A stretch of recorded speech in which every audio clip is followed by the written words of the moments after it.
Lari, Bu. Jangan pernah diminum.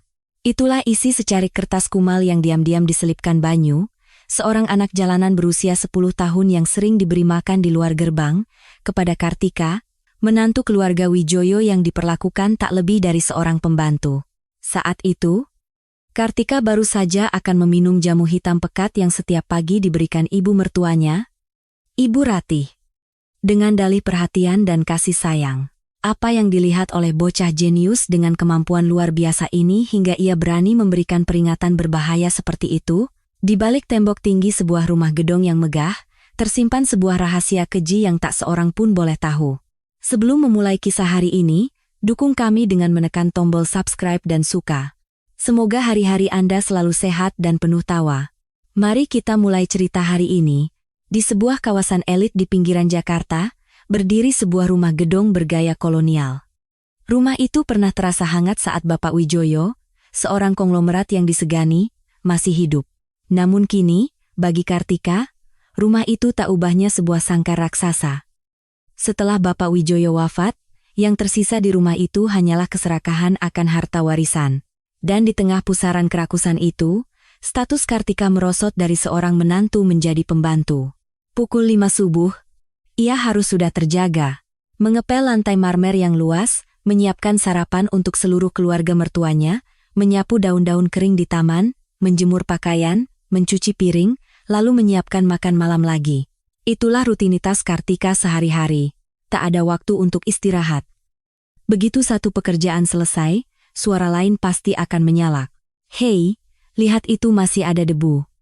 Badan saja yang besar, kerja tidak becus, tapi makan tidak pernah telat. Itu adalah suara Sinta, adik iparnya.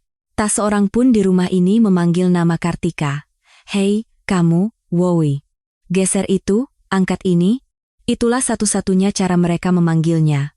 Ia diperlakukan seolah-olah tak punya nama, atau bahkan seolah bukan manusia. Namun, Kartika tidak pernah melawan. Ia hanya menunduk dan melakukan apa yang diperintahkan. Bibirnya terkunci rapat bahkan saat mendengar hinaan yang paling menyakitkan sekalipun. Mengapa? Mengapa ia tidak pergi dari rumah yang seperti neraka ini?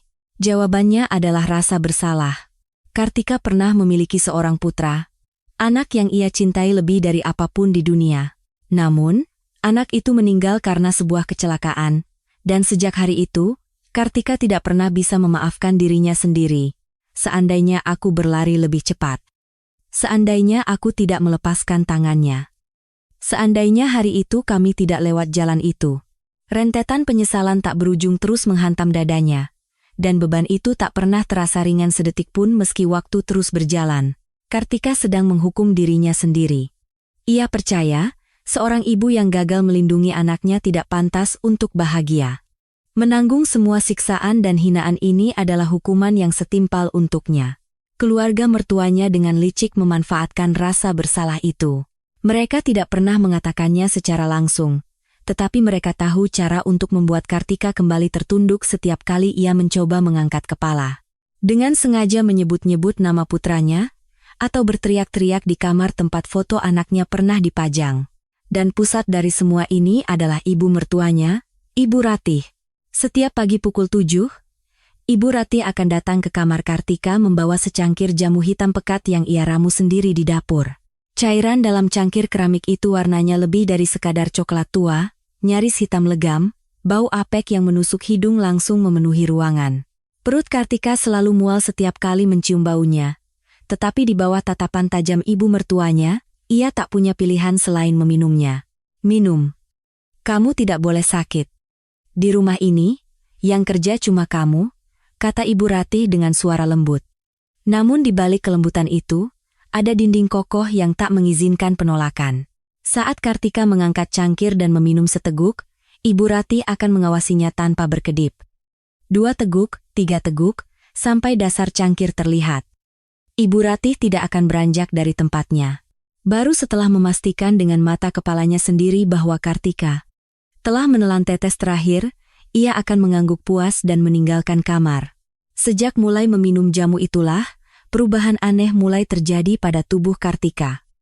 Awalnya hanya ujung jarinya yang gemetar halus.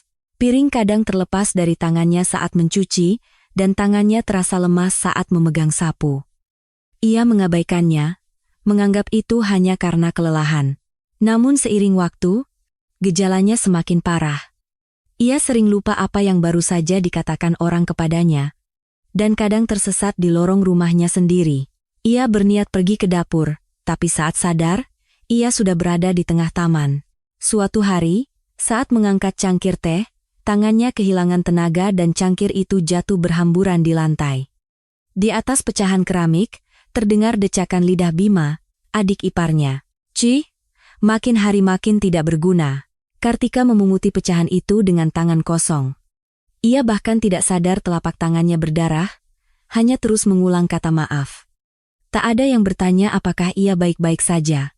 Tak ada yang peduli pada tangannya yang terluka. Suatu malam, saat akan mencuci muka, Kartika menatap tangannya di cermin, kukunya berubah. Bagian bawah kukunya yang dulu berwarna merah muda pucat, kini berubah warna menjadi kehitaman.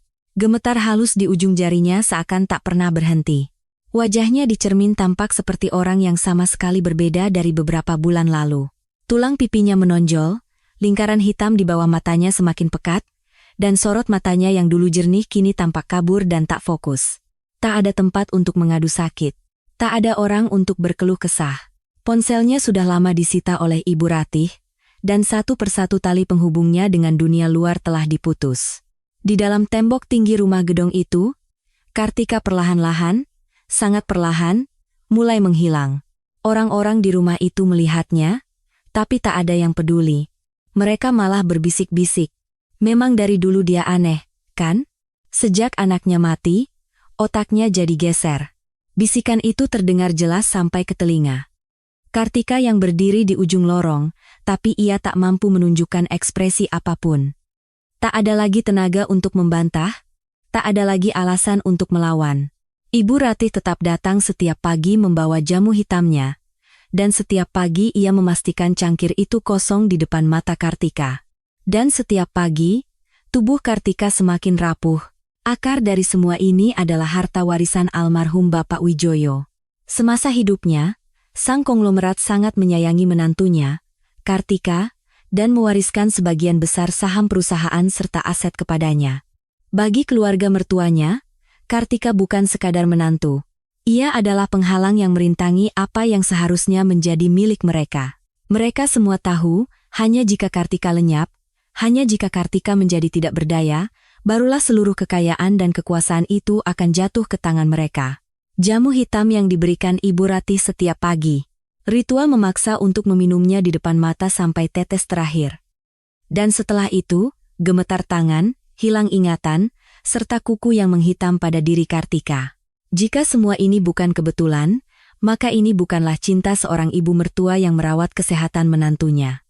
Ini adalah awal dari sebuah rencana licik untuk secara perlahan mengubah menantunya menjadi orang cacat. Dan sampai saat itu, tak seorang pun menyadarinya. Di dalam gerbang, Kartika hancur sedikit demi sedikit setiap hari, dan dunia di luar gerbang sama sekali tidak tahu apa yang terjadi di dalamnya. Dari luar, rumah raksasa yang dikelilingi tembok tinggi itu hanyalah kediaman sebuah keluarga terpandang yang tampak tenang dan elegan. Namun, tak seorang pun di rumah itu tahu bahwa di luar gerbang, ada sepasang mata kecil yang setiap hari berdiri di tempat yang sama, mengintip ke dalam. Orang pertama yang mencium gelagat aneh di rumah raksasa itu bukanlah seorang pengusaha atau polisi, melainkan seorang bocah jalanan berusia 10 tahun yang sering jongkok di depan gerbang, Banyu. Banyu sudah cukup lama tinggal di lingkungan itu. Kata tinggal mungkin kurang tepat, karena ia tidak punya rumah. Kardus di belakang sebuah minimarket adalah tempat tidurnya, sebutir buah yang jatuh dari lapak pasar adalah makan siangnya, dan kehangatan dari mesin pengering di sebuah laundry di malam hari adalah satu-satunya penghangat yang ia kenal. Siapa orang tuanya? Mengapa ia sendirian? Banyu tidak tahu. Dan ia tidak berusaha mencari tahu. Pertanyaan semacam itu tidak ada gunanya untuk bertahan hidup di jalanan. Sebagai gantinya, Banyu punya sesuatu yang tidak dimiliki orang lain, hidungnya. Tepatnya, indera penciumannya yang jauh melampaui orang biasa. Hanya dengan berjalan melewati pasar, ia bisa menebak nama-nama ramuan yang ada di lapak hanya dari baunya. Bau yang pernah ia cium sekali tidak akan pernah ia lupakan, bahkan setelah berbulan-bulan. Daun mana yang akan membuat sakit perut jika dimakan? Akar mana yang beracun? Semua itu bisa ia bedakan hanya dengan hidungnya. Kemampuan ini tidak pernah diajarkan siapapun. Untuk bertahan hidup di jalanan, ia tidak bisa asal makan. Membedakan makanan busuk dan makanan layak adalah masalah hidup dan mati. Semakin sering ia menggunakan hidungnya, indera penciumannya menjadi semakin tajam dan sensitif. Ia bahkan hafal di luar kepala isi sebuah buku usang tentang pengobatan tradisional yang ia temukan di pasar loak. Mengetahui tanaman mana yang jadi obat dan mana yang jadi racun adalah kekuatan untuk bisa bertahan hidup satu hari lagi. Banyu mulai sering terlihat di sekitar rumah gedong itu sekitar 3 bulan yang lalu. Awalnya ia hanya kebetulan lewat. Sebuah rumah besar dikelilingi tembok batu tinggi. Mobil-mobil sedan hitam terparkir di depan gerbang. Atap genteng yang terlihat sedikit dari balik taman yang terawat rapi. Bagi anak seperti Banyu, itu adalah pemandangan dari dunia lain. Setiap kali lewat, Banyu sering mengintip ke dalam. Dan setiap kali itu pula, ia melihat seorang wanita yang sedang membungkuk, menyapu atau mengepel sesuatu di halaman yang luas. Wanita itu adalah Kartika. Awalnya, Banyu mengira Kartika adalah pembantu di rumah itu. Karena dari pagi hingga malam, yang ia lihat hanyalah Kartika menyapu halaman, menjemur pakaian, dan mengangkat barang-barang berat. Tapi ada yang aneh. Untuk ukuran seorang pembantu, pakaiannya terlalu lusuh, dan cara orang-orang di rumah itu berbicara padanya seolah-olah ia bukan manusia, melainkan benda. Suatu hari, saat Banyu sedang mengintip dari celah gerbang, seorang wanita yang sepertinya adik ipar Kartika berteriak dari halaman. "Hei, begini saja tidak bisa. Kalau mau makan gratis, setidaknya bergerak yang benar." Kartika tidak membalas. Ia hanya menundukkan kepalanya lebih dalam dan melanjutkan pekerjaannya. Banyu menatap pemandangan itu dari luar gerbang. Anehnya, punggung wanita itu terlihat tumpang tindih dengan bayangan dirinya sendiri. Dirinya yang selalu meringkuk ketakutan akan dipukul. Dirinya yang harus bangkit dan berjalan lagi meski baru saja ditendang orang. Sejak hari itu, Banyu datang ke depan gerbang itu setiap hari.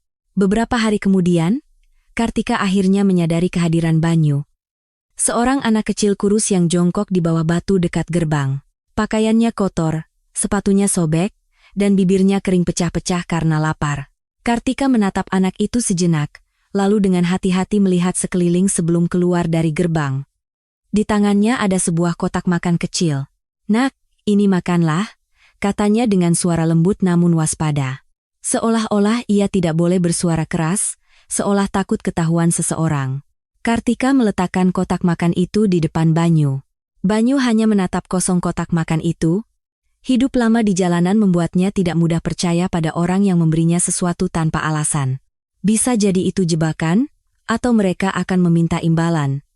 Tapi di mata Kartika, tidak ada niat seperti itu. Matanya hanya menunjukkan rasa iba melihat anak yang kelaparan. Banyu membuka tutup kotak itu.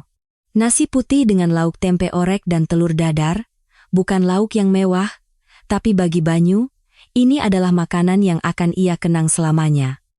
Karena makanan itu hangat. Bukan hanya makanannya, tapi juga tangan yang memberikannya. Sejak hari itu, Kartika setiap hari membawakan kotak makan keluar gerbang. Diam-diam, ia menyisihkan sedikit dari porsi makannya sendiri. Selalu di waktu yang sama, di tempat yang sama, saat Kartika keluar, Banyu sudah duduk menunggunya. Tidak banyak percakapan di antara mereka.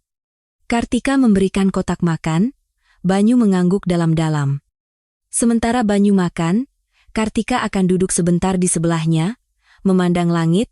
Bagi Banyu, waktu itu adalah satu-satunya momen hangat dalam harinya. Dan mungkin, bagi Kartika juga. Di dalam rumah itu, tak seorang pun memperlakukannya sebagai manusia. Tapi di luar gerbang, anak kecil ini menerima kotak makan yang ia berikan dengan kedua tangan, seolah itu adalah benda yang sangat berharga. Namun, pertemuan rahasia ini tidak bisa disembunyikan selamanya. Suatu sore, saat Kartika sedang memberikan kotak makan kepada Banyu, sebuah suara tajam menyentak dari belakang. "Ibu Ratih, sedang apa kamu? Memberi makan gelandangan?" Bahu Kartika tersentak. Tapi anehnya, Saat ia berbalik, wajahnya tidak menunjukkan ketakutan, melainkan semacam keteguhan yang tenang. Menatap ibu mertuanya, Kartika menjawab dengan suara pelan namun tidak goyah, hanya memberi makan seorang anak yang kelaparan. Bu. Mata Ibu Ratih menyipit. Menantunya yang biasanya hanya menunduk apapun yang ia katakan, kini berani membantah. Ibu Ratih menggertakkan giginya, lalu menunjuk Banyu dengan dagunya dan berkata dengan dingin, orang seperti itu kalau diberi sekali, akan terus datang. Cepat masuk. Sambil diseret masuk oleh ibu mertuanya, Kartika sempat menoleh sekali lagi ke arah Banyu. Ia memberinya tatapan singkat, seolah berkata, tidak apa-apa, aku akan datang lagi. Banyu mengerti tatapan itu dengan sempurna. Dan keesokan harinya, dan hari berikutnya, Kartika tetap datang membawa kotak makan. Ia melakukannya dengan lebih hati-hati untuk menghindari mata Ibu Ratih, mengubah waktu dan tempat, tapi tidak pernah sekalipun absen. Wanita ini, meskipun tahu akan dimarahi, tidak bisa membiarkan seorang anak kelaparan. Saat itulah Banyu sadar. Ternyata ada orang dewasa seperti ini di dunia. Orang yang memberi tanpa mengharap imbalan. Bahkan ketika dirinya sendiri sedang dalam kesulitan. Di dunia ini, satu-satunya orang dewasa yang memperlakukan Banyu sebagai manusia adalah Kartika. Karena itu, Banyu mulai mengamati Kartika setiap hari. Tidak hanya menerima kotak makannya, tapi ia mengawasi gerak-gerik Kartika dari celah gerbang, dari samping tembok, dari setiap sudut yang memungkinkan. Awalnya hanya sebagai bentuk terima kasih, tapi lama-kelamaan, Banyu mulai melihat hal-hal yang mengkhawatirkan. Kartika terlihat semakin kurus. Tangan yang memberinya kotak makan semakin tirus, dan kontur wajahnya jauh lebih tajam dari saat pertama kali mereka bertemu. Bukan hanya itu, saat menyodorkan kotak makan, tangan Kartika gemetar halus. Bukan sekali dua kali, tapi setiap kali, getarannya semakin kuat, hingga suatu hari lauknya hampir tumpah saat ia mencoba membuka tutup kotak. Banyu menyipitkan matanya, mengamati tangan Kartika dengan saksama, dan ia menemukan sesuatu. Kukunya. Kuku Kartika berubah menjadi kehitaman. Warna gelap mulai menyebar dari pangkal kukunya, dan ke-10 jarinya mengalami hal yang sama. Banyu meletakkan sendoknya. Sepotong halaman dari buku pengobatan tradisional yang ia hafal di pasar loak terlintas dengan jelas di benaknya. Gejala-gejala yang muncul saat seseorang terpapar zat beracun tertentu dalam waktu lama. Salah satunya adalah perubahan warna pada kuku. Dada Banyu terasa dingin. Jika hanya sakit biasa, jika hanya kurus karena kurang makan, warna kukunya tidak akan berubah seperti ini. Banyu baru berusia 10 tahun. Tapi ia punya intuisi tajam seorang anak yang bertahan hidup di jalanan. Sesuatu yang sangat salah sedang terjadi. Malam itu, Banyu duduk di tempatnya di belakang minimarket, memeluk lututnya dan berpikir lama. Bayangan tangan Kartika yang gemetar, dan kukunya yang menghitam terus berputar di kepalanya. Ibu itu sakit. Bukan sakit biasa. Mungkinkah? Seseorang sedang membuatnya sakit. Ketika pikiran itu terlintas, kepalan tangan kecil Banyu mengeras. Satu-satunya orang dewasa di dunia yang memperlakukannya sebagai manusia. Satu-satunya orang yang memberinya makan saat lapar dan tersenyum hangat saat mata mereka bertemu. Orang itu mungkin dalam bahaya. Banyu belum pernah sekalipun berpikir untuk melindungi orang lain. Di jalanan, menjaga diri sendiri saja sudah sangat sulit. Tapi saat ini berbeda, aku harus melindunginya. Itulah kata-kata yang diucapkannya pelan di gang yang sepi. Suaranya kecil, tapi tekad di dalamnya adalah yang paling kuat dalam 10 tahun hidupnya. Sampai saat itu, tak seorang pun menyangka bahwa tekad seorang bocah 10 tahun ini akan mengguncang segalanya di dalam rumah gedong itu. Hari itu, hidung Banyu menangkap bau aneh. Bau yang sangat samar, terbawa angin dari balik gerbang. Yang tak akan pernah terdeteksi oleh orang biasa. Ini terjadi beberapa hari setelah Banyu menyadari kuku Kartika yang menghitam. Seperti biasa, Banyu sedang menunggu Kartika di luar gerbang rumah gedong itu. Namun hari itu, ia merasakan arah angin berubah. Angin bertiup dari dalam halaman rumah, dan di dalamnya, tercampur bau yang familiar namun sekaligus asing. Banyu mengendus-endus, lalu mendekati tembok. Ia berjalan perlahan di sepanjang tembok batu untuk mencari sumber bau itu. Dan ia menemukannya. Bau itu paling kuat berasal dari dekat saluran air di sudut halaman dalam. Seseorang telah diam-diam membuang sesuatu di sana. Bekasnya seperti ampas jamu, dan hidung Banyu dengan tepat menangkap bau yang merembes keluar dari saluran air itu. Begitu menciumnya, dahi Banyu berkerut. Bau jamu atau ramuan herbal adalah sesuatu yang sangat ia kenal karena sering ia cium di pasar. Tapi ini berbeda. Di dalam aroma khas jamu yang pahit dan hangat, tercampur sesuatu yang seharusnya tidak ada di sana. Seperti setetes deterjen di dalam segelas jus buah yang manis. Dari luar tampak sama, tapi di dalamnya tersembunyi sesuatu dengan sifat yang sama sekali berbeda. Banyu berjongkok di sana dan memejamkan mata. Ia berkonsentrasi pada ujung hidungnya, mulai memisahkan setiap aroma satu persatu. Kemampuan ini ia asah sendiri untuk bertahan hidup di jalanan. Ia bisa mendeteksi bau asam yang sangat tipis dari makanan basi untuk menghindari keracunan, mencium bau lembab di udara sebelum hujan turun untuk pindah tempat tidur, dan ia telah menghafal puluhan bau ramuan dari lapak pasar. Semua itu adalah persiapan untuk momen ini, butuh waktu cukup lama untuk menganalisis bau itu. Banyu duduk di samping tembok selama lebih dari 1 jam, setiap kali angin bertiup, ia menajamkan penciumannya. Akhirnya, ia berhasil memisahkan 2 komponen yang tersembunyi di dalam aroma jamu itu. Mata Banyu terbelalak. Jantungnya mulai berdebar kencang. Buku pengobatan tradisional usang yang ia temukan di pasar, yang sampulnya sobek dan kertasnya menguning, ia hafal seluruh isinya. Halaman 108 dari buku itu muncul dengan jelas di benaknya. Di sana tertulis tentang 2 jenis tanaman yang saling bertentangan, dan sebuah peringatan dengan huruf tebal.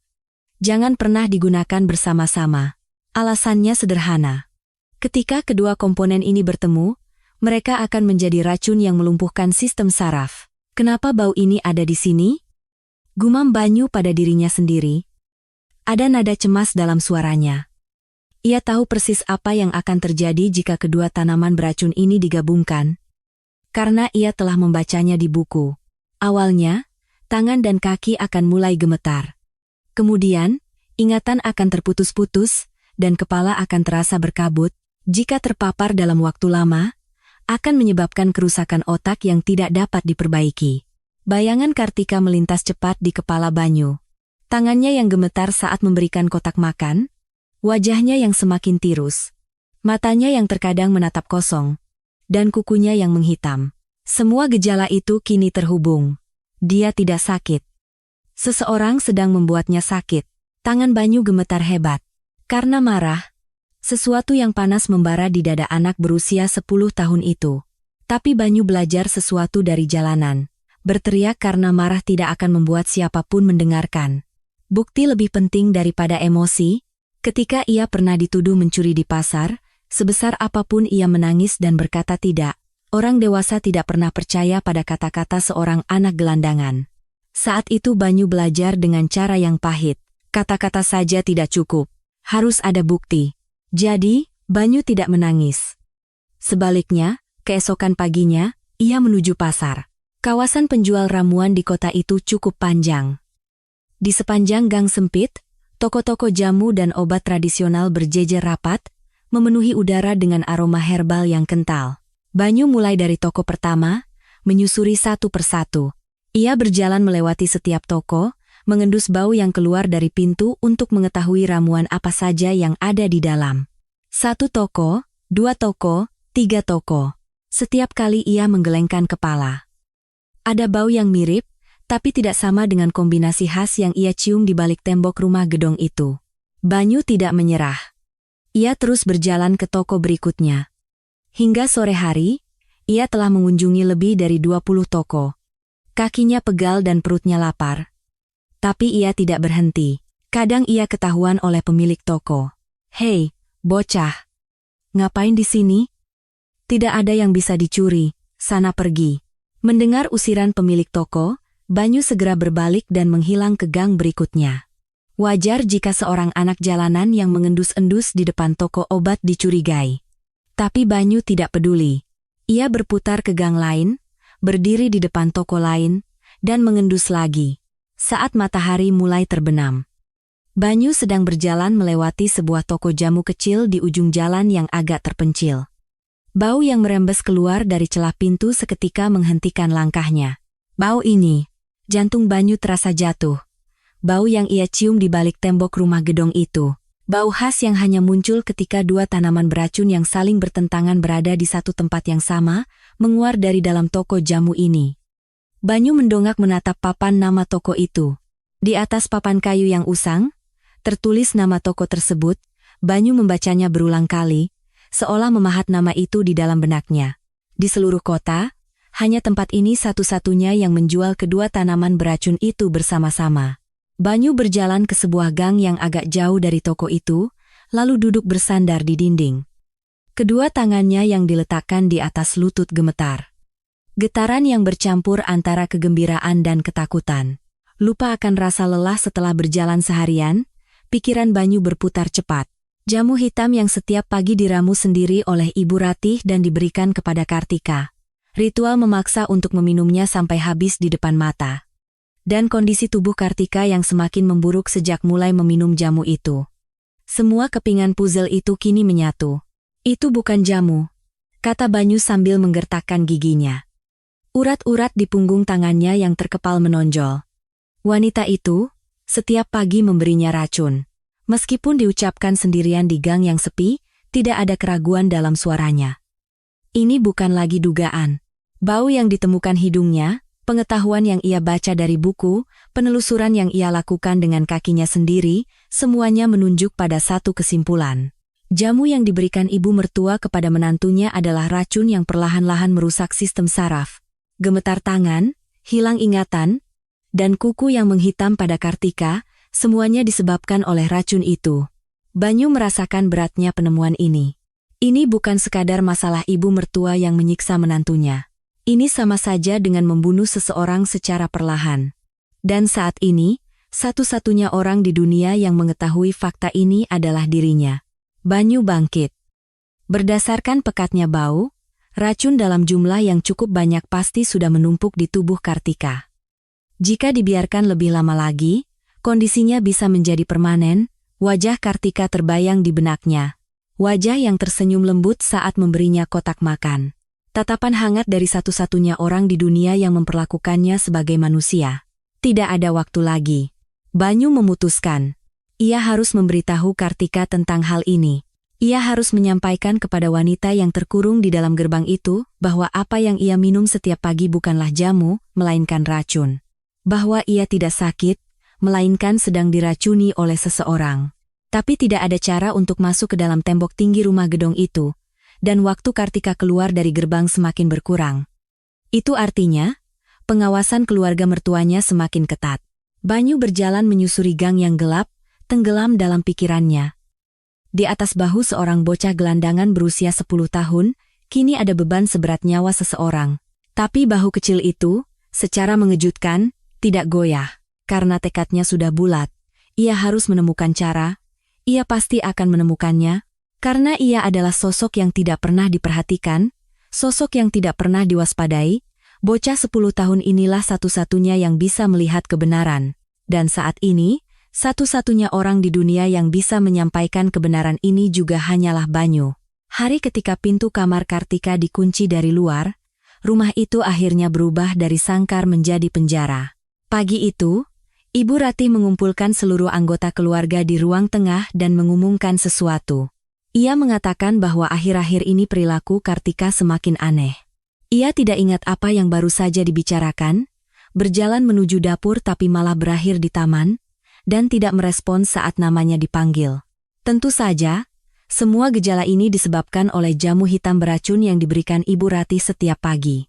Tapi tak seorang pun di rumah itu tahu fakta tersebut. Ibu Ratih tersenyum tipis sambil menatap Sinta dan Bima bergantian. Sepertinya menantu kita terkena demensia. Mulai sekarang, dia tidak boleh keluar. Berbahaya. Nada bicaranya terdengar seperti seorang ibu yang khawatir, tapi sorot matanya sama sekali berbeda. Dingin dan penuh perhitungan. Sinta mengangguk setuju, sementara Bima hanya mencibir. Tak ada yang mempertanyakannya. Tentu saja, karena semua orang di rumah ini berada di pihak yang sama. Kecuali Kartika. Sejak hari itu, segalanya berubah. Pintu kamar Kartika dipasangi kunci dari luar. dan ponselnya disita langsung oleh Ibu Ratih.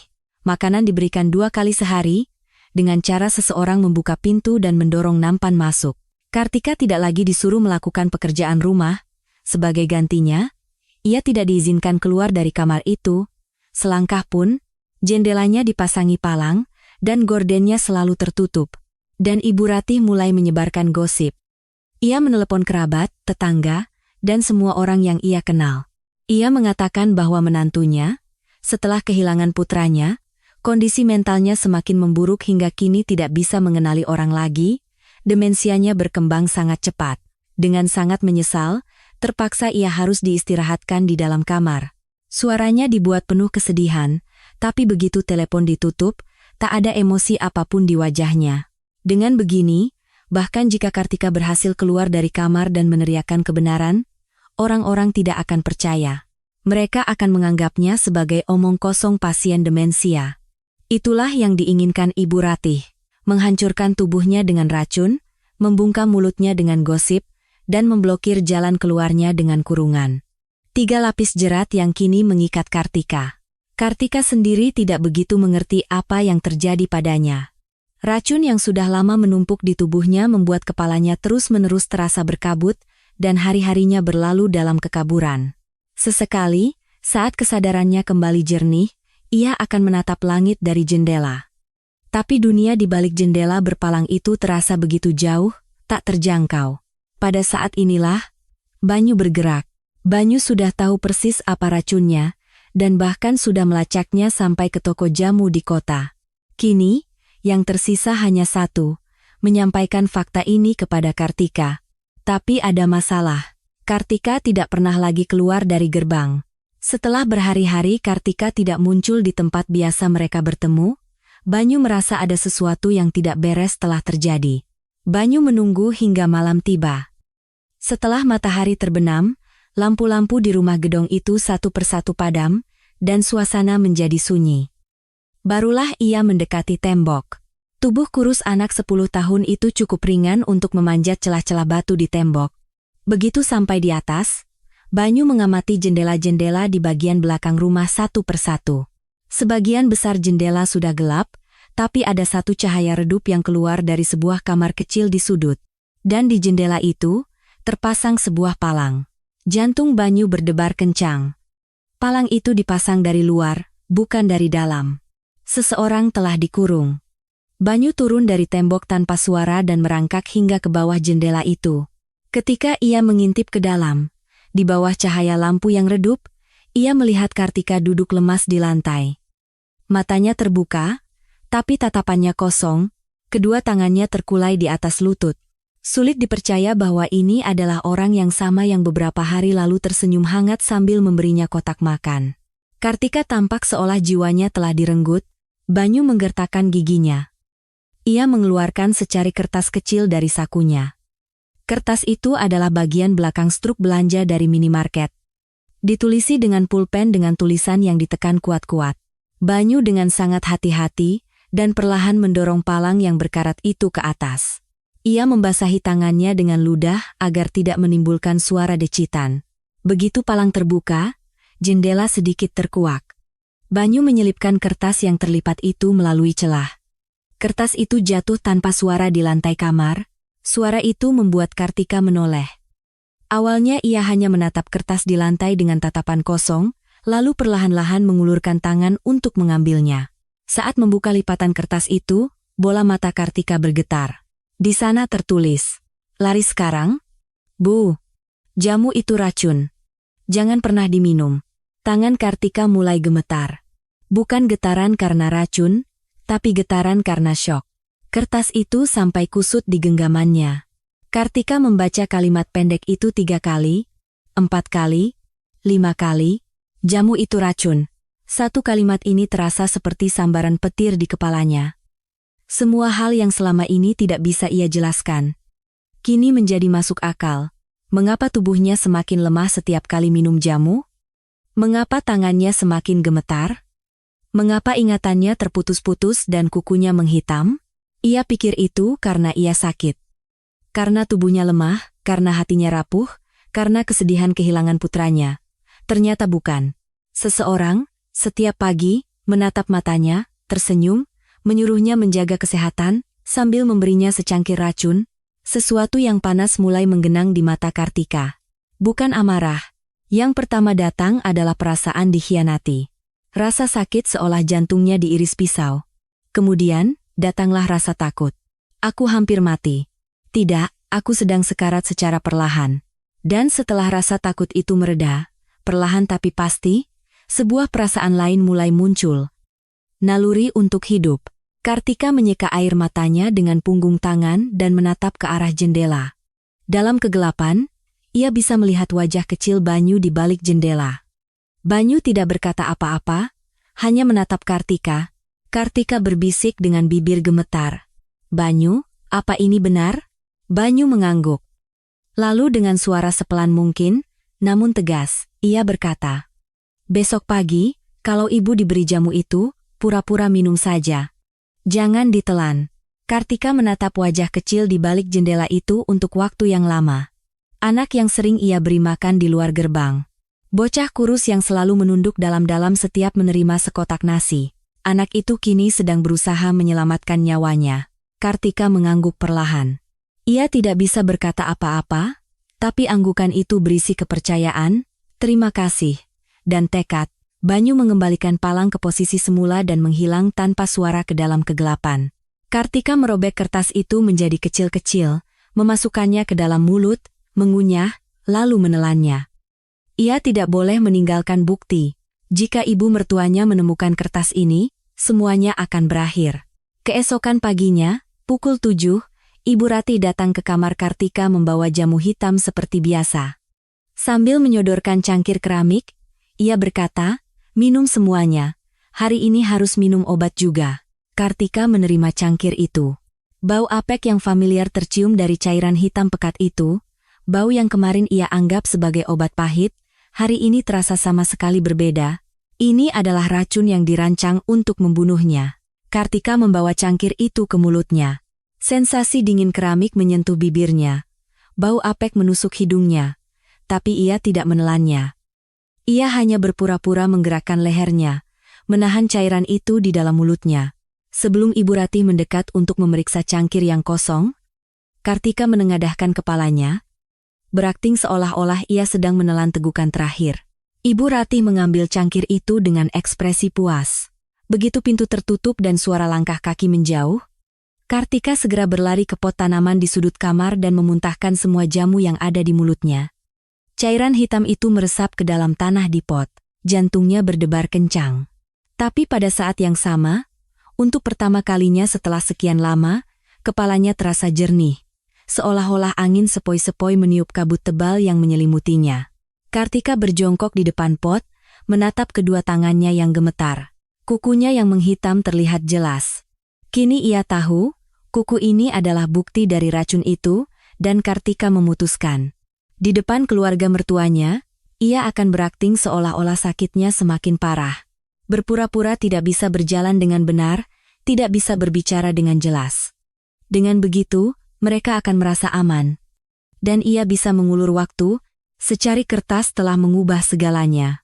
Kalimat pendek yang disampaikan melalui jendela kecil di tengah kegelapan telah membuka mata seorang wanita yang sedang sekarat. Kartika bukan lagi orang yang hanya pasrah menerima segalanya. Ia telah menjadi seseorang yang harus bertahan hidup. Dan sejak saat itu, dimulailah aliansi rahasia yang tak diketahui siapapun, antara wanita di dalam gerbang dan bocah di luar gerbang. 3 hari. Hanya butuh 3 hari sejak Kartika mulai membuang jamu itu ke dalam pot, bunga di pot itu mati. Bukan sekadar layu. Bunga itu hangus menghitam. Hari pertama, tidak ada perubahan. Kartika berpura-pura meminum jamu hitam yang diberikan Ibu Ratih, dan begitu pintu tertutup, ia menuangkannya dengan hati-hati ke pot tanaman di dekat jendela. Tanah menyerap cairan hitam itu dengan tenang, dan bunga melati putih di atasnya masih tampak sehat. Hari kedua, saat melewati pot itu di pagi hari, Kartika berhenti.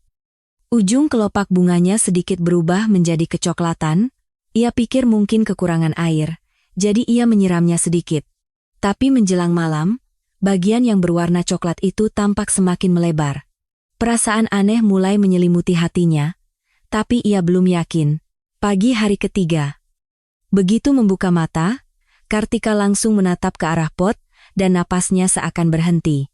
Kelopak bunga yang kemarin masih menyisakan warna putih, kini semalaman telah berubah menjadi hitam legam, bukan hanya bunganya. Batangnya pun ikut menghitam, dan daun-daunnya rapuh seperti kertas kering. Di atas tanah, tersisa ampas dari jamu hitam, dan tanah di sekitarnya pun tampak berwarna lebih gelap dari biasanya. Bisakah tanaman hidup menjadi seperti ini hanya dalam 3 hari? Ini bukan karena kurang air atau kurang sinar matahari. Bunga yang mati seolah terbakar hangus seperti ini berarti ada sesuatu yang sangat beracun yang merayap dari akarnya dan membakar seluruh tanaman. Kartika jatuh berlutut di depan pot itu. Ketika ia menyentuh kelopak bunga yang menghitam dengan jarinya, kelopak itu hancur seperti abu dan menempel di ujung jarinya. Tangan Kartika terhenti, di samping jarinya yang terkena bubuk hitam, ia melihat kukunya sendiri yang juga berwarna hitam. Warnanya sama. Fakta bahwa kelopak bunga di pot dan kukunya memiliki warna yang sama menusuk jantung Kartika. Apa yang terjadi pada bunga ini dalam 3 hari, telah terjadi pada tubuhnya selama berbulan-bulan. Jamu hitam yang ia minum setiap pagi, seperti halnya telah membunuh bunga ini, juga perlahan-lahan telah menghitamkan sarafnya, ingatannya, dan kukunya. Pesan Banyu benar adanya. Tidak ada lagi keraguan. Sesuatu yang panas mengalir dari mata Kartika. Tapi arti air mata itu berbeda dari beberapa hari yang lalu. Dulu itu adalah air mata kesedihan dan ketakutan. Tapi air mata yang mengalir sekarang bercampur dengan amarah. Amarah yang perlahan tapi panas membara dari lubuk hatinya. Wajah Ibu Rati yang setiap pagi menatap matanya, saat memberikan jamu terbayang di benaknya. Dari mulut yang sama yang dengan lembut menyuruhnya menjaga kesehatan, keluar secangkir racun yang perlahan-lahan membunuhnya. Kartika mengepalkan tangannya. Kukunya yang menghitam menancap di telapak tangannya, tapi ia tidak merasa sakit. Rasa sakit yang lebih besar sedang membara di tengah dadanya. Mereka mencoba membunuhku, desis Kartika sambil menggertakkan giginya. Suaranya kecil, tapi di dalamnya ada ketajaman yang belum pernah ia tunjukkan sebelumnya. Malam itu, Banyu muncul lagi di luar jendela. Begitu melihat wajah Banyu, Kartika berbisik dengan suara gemetar. "Banyu, potnya mati, bunganya semua jadi hitam." Banyu mengangguk seolah sudah menduganya.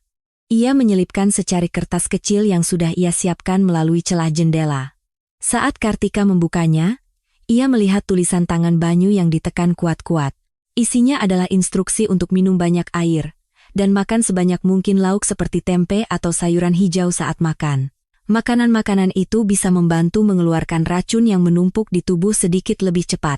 Itu adalah panduan detoksifikasi untuk Kartika, yang dibuat oleh seorang bocah 10 tahun berdasarkan pengetahuan pengobatan tradisional yang ia hafal di pasar loak.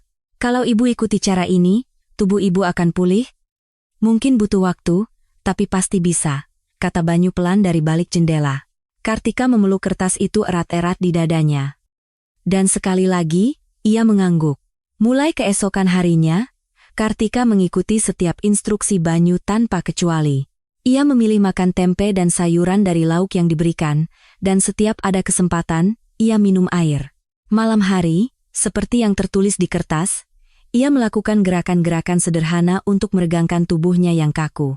Perubahan mulai terasa pada hari kedua. Saat ia bangun di pagi hari, kabut di kepalanya terasa sedikit menipis. Benda-benda yang kemarin terlihat kabur, kini konturnya sedikit lebih jelas. Hari ketiga, getaran di ujung jarinya berkurang drastis. Saat ia memegang gelas, airnya tidak lagi bergetar. Hari keempat, ia mulai bisa mengingat apa yang baru saja dikatakan orang kepadanya. Benang ingatannya yang sering putus, kini terasa mulai menyambung kembali. Untuk pertama kalinya setelah sekian lama, tubuhnya terasa seperti miliknya lagi. Seolah-olah ia yang tenggelam di air yang dalam, kini perlahan-lahan naik ke permukaan. Kesadaran dan inderanya sedikit demi sedikit hidup kembali. Namun, semakin ia merasa pulih, semakin parah pula ia berakting sakit di depan keluarga mertuanya. Saat Ibu Ratih masuk ke kamar, ia akan menatap kosong ke udara. Saat Sinta mengajaknya bicara, ia akan bergumam tidak jelas. Saat berjalan, ia sengaja terhuyung-huyung, dan saat makan, ia akan menjatuhkan sendoknya. Dengan pikiran yang sebenarnya semakin jernih dan tangan yang semakin kuat, ia memerankan peran seorang pasien demensia dengan sempurna. Suatu hari, suara Ibu Ratih dan Bima yang sedang berbicara di lorong terdengar sampai ke dalam kamar. Sepertinya sudah hampir selesai. Dia bahkan sudah tidak bisa bicara lagi, kan? Suara Ibu Ratih terdengar puas. Bima menyahut, "Iya, Bu. Kalau sudah begini, kita sudah bisa siapkan surat-suratnya." Dari dalam kamar, Kartika mendengar percakapan itu dengan jelas. Beberapa hari yang lalu, kata-kata itu mungkin akan terdengar seperti gumaman di tengah kabut. Tapi sekarang, setiap kata masuk dengan jelas ke telinganya. Kata surat-surat menusuk hatinya. Kartika bisa menebak surat apa yang mereka maksud, tapi Kartika tidak menunjukkan reaksi apapun. Ia tetap duduk diam menatap dinding dengan ekspresi kosong. Jika ada yang mengintip ke dalam kamar, ia akan terlihat seperti orang yang sudah kehilangan akal sehatnya. Tapi di balik ekspresi kosong itu, sorot mata Kartika bersinar dingin. Pot bunga yang hangus menghitam masih ada di dekat jendela. Setiap hari Kartika menatap pot itu. Setiap kali melihat kelopak dan batang yang menghitam, amarah di dalam hatinya menjadi semakin kokoh dan tidak goyah. Pot ini telah menunjukkan wajah asli Ibu Ratih. Di balik topeng seorang ibu yang peduli pada kesehatan, tersembunyi niat keji untuk perlahan-lahan membunuh menantunya. Semua itu terungkap di dalam bunga hitam ini. Kartika bukan lagi orang yang terikat oleh rasa bersalah. Kesedihan atas kehilangan putranya tidak hilang. Beban itu masih ada di hatinya. Tapi kini, beban itu bukan lagi kekuatan yang membuatnya jatuh, melainkan kekuatan yang membuatnya bangkit kembali. Pikiran bahwa ia tidak boleh menyerah agar tidak malu di hadapan mendiang putranya, kini menjadi penyangganya. Dari luar, ia adalah orang yang paling lemah dan tidak berdaya di rumah ini. Terlihat tidak bisa bicara, tidak bisa berjalan, bahkan tidak bisa makan sendiri. Tapi di balik penampilan itu, Kartika menjadi semakin kuat setiap hari. Ibu Ratih dan keluarga mertuanya percaya bahwa rencana mereka hampir berhasil. Tapi kenyataannya justru sebaliknya. Menantu yang mereka anggap sebagai mangsa, diam-diam telah membuka matanya. Dan di luar gerbang, Banyu sedang mempersiapkan langkah berikutnya. Ia telah menemukan identitas racunnya, memberikan peringatan kepada Kartika, dan membantunya melakukan detoksifikasi. Tapi Banyu tidak berhenti di situ. Ia punya sumpah untuk melindungi Kartika, dan untuk memenuhi sumpah itu, ia butuh satu hal lagi. Bukti. Dan bukti itu dimulai dari tempat yang tak terduga. Dari dalam tas usang milik Kartika, terdengar sebuah suara elektronik yang sangat halus. Suara yang sangat kecil, yang mustahil didengar oleh telinga manusia biasa. Namun, suara itu ditangkap dengan jelas oleh seorang bocah 10 tahun yang berdiri di luar tembok. Hari itu, Banyu seperti biasa menunggu di luar gerbang, berharap Kartika keluar ke halaman. Sejak pot bunga itu mati menghitam, komunikasi rahasia mereka menjadi lebih hati-hati. Mereka hanya bisa bertukar catatan melalui celah jendela saat Kartika keluar menjemur pakaian. Namun hari itu, telinga Banyu menangkap suara aneh. Suara derau frekuensi tinggi yang sangat halus, ngiying, terdengar dari arah Kartika. Banyu mengerutkan hidungnya dan melacak arah suara itu. Bukan hanya penciumannya, pendengarannya pun jauh lebih sensitif dari orang biasa.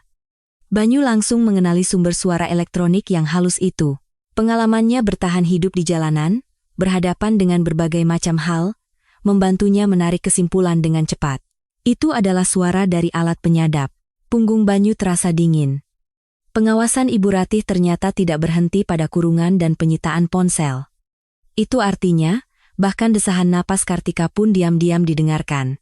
Banyu segera menyelipkan secari kertas melalui celah jendela. Ada alat penyadap di dalam tas. Jangan dirusak. Kita bisa memanfaatkannya. Kartika, yang sedang menjemur pakaian, diam-diam mengambil kertas itu. Begitu membaca isinya, tangannya yang memegang handuk basah memucat. Penyadapan? Berarti semua gumamannya saat sendirian di kamar, tangisannya saat memanggil nama putranya dalam tidur, semuanya didengar oleh Ibu Ratih. Amarah dan rasa malu menyerangnya bersamaan hingga ia sulit bernapas. Tapi Kartika menggertakkan giginya dan menyembunyikan ekspresinya. Seorang pasien demensia tidak akan marah dalam situasi seperti ini. Kartika sengaja memasang wajah kosong dan terus menjemur pakaian. Malam itu, Kartika meraba-raba lapisan dalam tasnya dan menemukan sebuah chip hitam seukuran kuku, sesuai pesan Banyu. Ia tidak merusaknya dan memasukkannya kembali. Mulai keesokan harinya, akting Kartika naik ke level berikutnya. Di dalam kamar, ia sengaja bergumam dengan suara yang lebih tidak jelas, menciptakan suara yang persis seperti yang ingin didengar oleh Ibu Ratih. Alat penyadap itu kini bukan lagi alat untuk mengawasinya, melainkan alat bagi Kartika untuk menipu Ibu Ratih. Banyu melangkah lebih jauh. Tidak cukup hanya dengan tidak merusak alat penyadap itu. Banyu mengirimkan pesan baru kepada Kartika. Ia bertanya apakah Kartika bisa membawa tasnya dan berada di dekat kamar Ibu Ratih saat Ibu Ratih sedang menelepon. Perhitungannya adalah, mikrofon alat penyadap itu tidak hanya akan menangkap suara Kartika, tetapi juga semua suara di sekitarnya, termasuk percakapan Ibu Ratih. Awalnya Kartika takut. Jika ia ketahuan berkeliaran di dekat kamar Ibu Ratih, apa yang akan terjadi? Ia merinding membayangkannya. Tapi kemudian ia mengangguk, seorang pasien demensia yang berjalan tanpa tujuan di dalam rumah adalah perilaku yang wajar. Dan ia sudah sangat mahir dalam akting itu. Keesokan siangnya, Kartika berjalan terhuyung-huyung dengan tatapan kosong di sepanjang lorong hingga mendekati kamar Ibu Ratih. Ia menyandangkan tasnya di bahu, sambil berakting sempoyongan dan berpegangan pada dinding. Dari dalam kamar, terdengar suara Ibu Ratih sedang menelepon seseorang. Nadanya bukan lagi nada ibu mertua yang lembut. Dingin, formal, dan tanpa keraguan. Begitu menantu itu benar-benar gila, langsung suruh dia cap jempol. Surat-suratnya sudah siap semua, kan? Surat pelepasan hak waris, surat persetujuan masuk rumah sakit jiwa, sama surat pengalihan jabatan direksi. Selesaikan semuanya sekaligus, kaki Kartika seketika berhenti. Jantungnya terasa jatuh. Ini bukan lagi sekadar penyiksaan. Ini adalah rencana untuk menghapus keberadaan dirinya dari dunia, dari awal hingga akhir. Tapi Kartika memaksa kakinya yang gemetar untuk kembali berjalan terhuyung-huyung. Ia tidak boleh berhenti, pasien demensia tidak akan mengerti percakapan seperti ini. Dari seberang telepon, seorang pria yang diduga pengacara menjawab dengan suara rendah. Tenang saja, Bu. Surat keterangan dokter juga sudah kita siapkan. Kalau diumumkan secara terbuka di hari serah terima jabatan, tidak akan ada yang bisa protes. Ibu Ratih tertawa sinis. Bagus. Nanti di hari itu, campurkan sesuatu yang lebih kuat di minuman perayaannya, biar dia mengoceh di depan semua orang. Dengan begitu, selesai sudah. Kartika terus berjalan terhuyung-huyung sampai ujung lorong, lalu masuk ke gudang dan bersandar di dinding. Seluruh tubuhnya gemetar seperti daun. Ia menggigit bibirnya kuat-kuat, agar tidak ada suara yang keluar. Alat penyadap di dalam tasnya masih bekerja. Kata-kata Ibu Ratih barusan pasti terekam jelas di dalam chip kecil itu. Sejak hari itu, Kartika mulai berkeliaran di lorong pada jam yang sama setiap hari. Ibu Ratih, yang mendengarkan melalui alat penyadap, mungkin merasa tenang mendengar suara Kartika yang semakin sering berjalan tanpa tujuan. Tapi yang terjadi justru sebaliknya. Setiap kali Kartika berjalan-jalan, alat penyadap di tasnya ikut merekam percakapan Ibu Ratih. Suara Sinta yang bertanya kepada Ibu Ratih pun terekam. Bu, tapi kalau jamu itu terus diminum, apa dia tidak akan benar-benar mati? Nanti kita yang repot. Loh. Ibu Ratih menjawab dengan enteng. Tidak boleh mati. Dia harus tetap hidup. Cukup bernapas saja sudah cukup. Biarkan dia hidup sampai bisa membubuhkan cap jempolnya. Kartika mendengar kata-kata itu langsung dari lorong. Pandangannya menggelap. Alasan ibu mertuanya tidak membunuhnya bukan karena belas kasihan, tapi agar ia bisa mengambil cap jempolnya saat ia masih hidup. Sambil terus berakting terhuyung-huyung, Kartika mengepalkan tangannya di dalam hati. Setiap malam, Banyu menerima catatan dari Kartika dan menyalin poin-poin penting dari percakapan yang terekam hari itu ke dalam sebuah buku catatan. Tanggal, waktu, lawan bicara, isi percakapan. Tidak ada satu kata pun yang terlewat. Bahkan suara Bima yang memastikan, kakak ipar masuk rumah sakit jiwa, berarti rumah ini jadi milikku, kan, Bu? Ikut tercatat. Keserakahan keluarga mertuanya terekam jelas di buku catatan Banyu. Saat menulis kalimat-kalimat itu, pensil Banyu hampir patah, matanya berkaca-kaca dan hidungnya terasa perih. Tapi ia tidak menangis. Jika menangis, tulisannya akan luntur. Bukti tidak boleh luntur. Banyu mengusap hidungnya dan mengambil pensil baru, menulis kembali setiap huruf dengan lebih jelas dan rapi. Buku catatan itu kini sudah lebih dari 20 halaman. Rincian percakapan berdasarkan tanggal, daftar tamu, waktu pemberian jamu, hingga frekuensi kunjungan pengacara, semuanya tertulis rapi. Itu karena ada pelajaran yang ia dapatkan dari jalanan. Tanpa bukti, tidak akan ada yang percaya. Suatu hari, melalui secari kertas, Banyu bertanya dengan hati-hati kepada Kartika. Apakah ada satu orang pun di luar yang bisa ia percaya? Bukti-bukti ini harus diungkap ke dunia, tapi ia tidak yakin apakah orang dewasa akan mendengarkan kata-kata seorang bocah 10 tahun. Menerima pesan itu, Kartika menatap lama keluar jendela. Langit malam gelap tanpa bintang. Tapi di benaknya, terlintas sebuah kartu nama usang yang pernah diberikan oleh almarhum ayah mertuanya. Kartu nama yang ia sembunyikan di tempat paling dalam di lemarinya. Apakah kartu nama itu masih ada di sana? Jantung Kartika mulai berdebar kencang. Alat penyadap itu masih bekerja. Tapi kini, itu bukan lagi rantai yang membelenggunya. Itu telah menjadi alat perekam pengakuan kejahatan Ibu Ratih. Sang pengawas kini terjerat oleh perangkap yang ia pasang sendiri. Angin malam terasa dingin, tapi sorot mata Banyu lebih panas dari biasanya. Ia punya firasat, kunci untuk membawa bukti ini ke dunia luar mungkin sedang tertidur di dalam lemari Kartika. Setelah berhasil merekam rencana kejahatan Ibu Ratih melalui alat penyadap, Banyu masih punya satu tugas lagi. Rekaman saja tidak cukup. Ia harus mendapatkan bukti bahwa Ibu Ratih benar-benar membeli ramuan dari toko jamu itu. Banyu kembali ke toko jamu usang di pinggiran kota yang pernah ia temukan. Menemukan baunya saja belum selesai. Banyu bersembunyi di balik tempat sampah di belakang gang dan mulai mengawasi pintu masuk toko. Dari pagi hingga malam, ia berjongkok tanpa melepaskan pandangannya. Meskipun kakinya kram dan perutnya lapar, ia tidak beranjak. 1 hari berlalu, 2 hari berlalu. Pada hari ketiga, sekitar pukul 3 sore, sebuah sedan hitam berhenti di ujung gang. Pintu mobil terbuka, dan seorang wanita berkacamata hitam keluar. Postur tubuhnya tinggi dan tegap. Siluet itu adalah orang yang sudah sangat sering Banyu amati dari balik gerbang. Ibu Ratih. Ibu Ratih melihat sekeliling sekali, lalu berjalan cepat masuk ke dalam toko. Banyu menahan napas dan mendekati celah jendela toko. Dari dalam, terdengar suara rendah pemilik toko. Wah! Kali ini dosisnya ditambah, Bu. Apa tidak apa-apa? Ibu Ratih mengeluarkan segepok uang dari dompetnya dan meletakkannya di atas meja. Tentu saja tidak apa-apa. Saya mau ini cepat selesai. Bulan ini harus beres. Di dalam saku Banyu, ada sebuah ponsel kecil yang ia temukan di pasar beberapa hari yang lalu. Layarnya retak dan tidak bisa untuk menelepon, tapi masih bisa merekam video. Dengan tangan gemetar, Banyu mengeluarkan ponsel itu dan mengarahkannya ke celah jendela. Di layar, tampak profil samping Ibu Ratih. Tangannya yang memberikan uang, bungkusan hitam yang disodorkan oleh pemilik toko, dan gerakannya memasukkan bungkusan itu ke dalam tas. Jika saja saat itu Ibu Ratih menoleh ke arah jendela, semuanya akan berakhir. Jika ketahuan seorang bocah 10 tahun sedang diam-diam merekam transaksi kejahatan istri seorang konglomerat, tidak ada yang bisa menjamin apa yang akan terjadi pada Banyu. Tapi Banyu tidak mundur. Bayangan kuku Kartika yang menghitam, bunga yang mati hangus di pot, dan suara Ibu Ratih yang berkata cukup bernapas saja, mendorongnya dari belakang.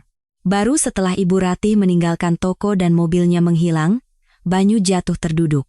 Telapak tangannya basah oleh keringat dan kemejanya lengket di punggung. Tapi video di dalam ponselnya terekam dengan jelas. Kini, bukti yang dimiliki Banyu ada 3. Buku catatan berisi transkrip rekaman suara, logbook berisi tanggal dan waktu kunjungan serta pemberian jamu, dan video transaksi di toko jamu. Jika ketiganya digabungkan, ini akan menjadi rangkaian bukti yang tak terbantahkan secara hukum atas kejahatan Ibu Ratih. Malam itu, Banyu memberitahukan kabar ini kepada Kartika melalui secari kertas, bahwa ia telah menemukan tokonya dan merekam transaksinya. Kartika membaca pesan itu sambil memejamkan mata erat-erat, rasa terima kasih dan bersalah bercampur aduk di hatinya, mengetahui seorang anak 10 tahun mempertaruhkan nyawanya untuknya. Namun, pada saat yang sama, Di dalam rumah gedong itu, keserakahan Ibu Ratih telah mencapai tingkat yang lebih mengerikan. Suatu malam, saat Kartika sedang berakting berjalan terhuyung-huyung di dekat kamar, ia mendengar suara Ibu Ratih menelepon pengacaranya. Surat pelepasan hak warisnya sudah siap, kan? Bukan cuma warisan dari almarhum suaminya. Harta dari keluarga menantu itu juga. Tanah warisan dari orang tuanya lumayan banyak. Buat suratnya sekalian biar bisa diambil semua. Kaki Kartika membeku di tempat. Tidak cukup dengan merampas warisan dari ayah mertuanya, kini mereka juga mengincar harta peninggalan almarhum orang tuanya. Sesuatu yang panas seperti lahar membuncah dari lubuk hatinya. Amarah murni yang lebih kuat dari perasaan apapun yang pernah ia rasakan. Sambil terus berakting sempoyongan, Kartika mengepalkan tangannya di dalam hati, bahkan harta hasil jerih payah orang tuaku seumur hidup. Setetes air mata mengalir dari mata Kartika, tapi itu bukan air mata kesedihan. Suara pengacara melanjutkan. Untuk harta dari pihak keluarga istri, justru lebih mudah, Bu. Ahli warisnya hanya satu orang. Cukup dengan cap jempol, langsung bisa beralih nama. Ibu Ratih menjawab dengan nada puas. Bagus. Selesaikan semua sekaligus. Surat pengalihan jabatan, surat pelepasan hak waris, surat persetujuan masuk rumah sakit jiwa. 3 cap jempol, dan semuanya selesai. 3 lembar. Dengan 3 lembar kertas, mereka akan menghapus seluruh hidupnya. Warisan Bapak Wijoyo, harta orang tuanya, dan bahkan kebebasannya. Kartika kembali ke gudang, menutup pintu, dan duduk memeluk lututnya untuk waktu yang lama. Tapi di matanya, bukan lagi ketakutan yang ada, melainkan sebuah tekad yang dingin. Sementara itu, Banyu juga melihat pengacara itu keluar masuk rumah gedong dari luar gerbang. Ia mencatat tanggal dan waktu kunjungan pria berjas yang membawa tas kerja itu di buku catatannya. Kejahatan Ibu Ratih kini semakin jelas bukan perbuatan tunggal, melainkan konspirasi terorganisir yang melibatkan seorang profesional hukum. Bukti-bukti semakin lengkap.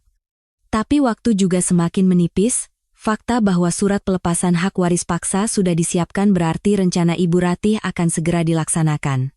Banyu membagi dan menyembunyikan bukti-bukti itu di tempat yang aman.